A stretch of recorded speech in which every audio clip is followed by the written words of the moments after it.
26 sano ay aasaasan tahay ee Puntland waa markii ugu horeysay ee ka qabsoomayso doorashada halka qof iyo halka cod ah maalinimada Brit ay ku beegan tahay 25 bisha Oktoobar sanadka 2021 dadweynaha ku dhaqan ee caasimadda dhulka uduga ee magaalada Garowe ayaa aynu rayigooda ka weydiinay waxa ay ka qabaan doorashadaas iyo sida ay u arkaan qabsoomideeda waxaana idin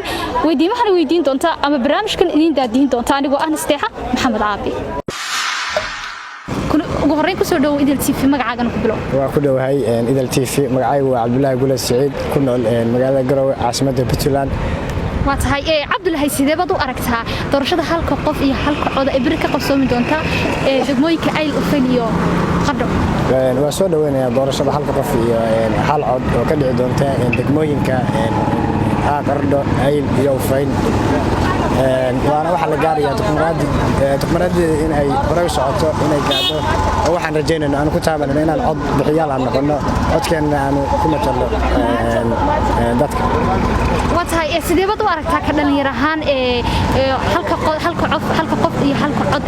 fursadteeda baad u aragtaa waxaan u arkaa qofku waxa soo bixi kara waa dareemi ka dhacay waxbarashadii la fasaxay jaamacadihii la fasaxay dhalinyarada doorka ay ka qaadan karaan bulshada codka ay ku matali karaan codkooda ay coday karaan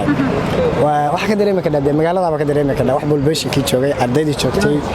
waxay marka taa laga soo tago adiga macnaheedu fursad ahaan inaad adigu qof dooratid oo kala misbedel noocaybay dhankii wax soo saarkii shaqadii noloshii kale wax soo saarkii iyo resource iyo hadii loo fiiriyo waxa soo bixi kara marka qofku qof loo taamayay ama dadka wax tari kara dalkana wax tari diintana wax tari kara halka 66 nin baa wax doorta dadweynaha soo doortaan waxay wax ku doortaan diwaa la iska cabiya marka waxaan u maleynayaa in asaas hadeer wixii ka dambeeya loo jeesan doono nidaamka dimuqraadiga ah Saadi Cabdullaahi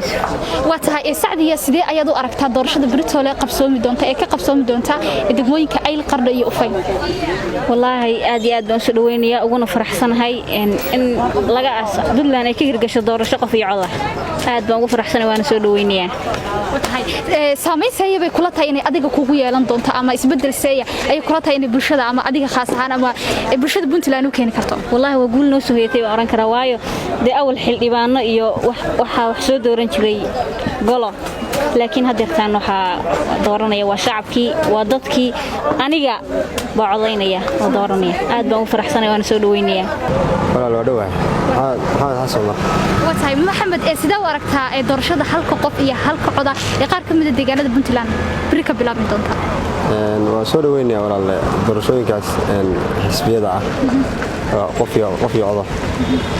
waa markii ugu horeysay Puntland ay ka dhacdo doorasho hal qof iyo hal cod waana ku faraxsanahay doorashooyinka Ufan ka dhacaya iyo bari والله isbedel weyn way imaan karaa oo awal hore dadkii wax soo dooran jiray oo badnaa mutaqaanay dhowrka qof ahaa iyo hadeer waa waxyaabo kala duwan aad u kala duwan way waayo mujtamacaan hadeer wax daawanayo hal qof iyo cod weyn waa bulshada maniga xorriyad ah magarad waana soo dhaweynayaa waan bogaadinayaa magaca ku bilaabay Cabdishiid Diire Jaamac waxaan soo dhaweynayaa boqolkiiba boqol doorashooyinka ka dhacaya degmooyinka gobolada qayb ka mid ah iyadoo aan leenahay waxa soo bixi doona wax shacabku iyagu ay soo saaraan meeshii ay soo saari jireen dad yar laakiin hadda ay soo saarayaan bulsho fara badan iyadoo ay ku kala dooraan waxyaalaha ay soo bandhigayaan xusbiyadu marka waa soo dhaweynaa boqolkiiba boqol isbedel intee leeg ama isbedel noocay bay kula tahay in doorashadan ay dhalin karto hadii lagu guuleysto halka qof iyo halka cod wax badan bay dhalinaysaa waxa weeyaan nin walba wuxuu sheegay lagu xisaabtamaya kii ka been sheegana sanadka dambe ama xilliga dambe ayuu ku fashilmi doonaa marka waa boqolkiiba boqol waxaan leenahay dadka wanaagsan baa soo bixi doona aakhirka ugu dambeyn Jaamac Ali Cabdi waa tahay Jaamac sidee baad u aragtaa doorashooyinka ay ka bilaabmay qaar ka mid ah degmooyinka Puntland gaar ahaan Ayl Ufan iyo Qardho waxaan u arkaa doorashooyinkaasi hadday si sax ah u dhacaan wax Puntland oo soo hoyay inay yihiin laakiin waxaan ka baqayaa shaqada Soomaaliya waa is qadaray in la kala qabdo meeshaas xoolaha shido ka timaado dadka wadana waxaan leeyahay waa xaq Puntland hadii ay soo baxdo oo loo nabadalo waa nimadii caano waana waxa weeye allaheed socaysa waxaan leeyahay dadka hayana haysa jeel oo hayeen oo haysa ilaasheen waa wax weyn cayaar maaha si nadaama wax walba saasa loo waxeeyo wadhow walaal magacaygu waa Fattax Xasan watahay cabdi Fattax sidee baad warka doorashada halka qof iyo halka cod والله والله ما شاء الله horta kowdhe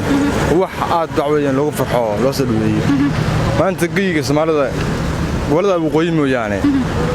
inta kale maanta waxa weeye doorasho waxa weeye baarlamaan waxa jirta baarlamaan ma doorta marka aad u faahfaahin maanta Puntland maamulkani in loo doorto doorasho qof iyo coda dadkan waxaan leeyahay guush maanta waxa weeye shacabku ay duutaan tahay qofka dooran haydeen waxa weeye maanta ka fiirsado وسيدي تهاي كدلنيرة أنا سامي سيء بكل تام يسبدل سيء بكل تايني نالين كرتو والله واحد سوقي إن بدأ سوقي إن ما ملكي حسمد يقولوا إن أنا كوجر دور شوق في عضة عدك يعني مشارح حاجة أنا صباح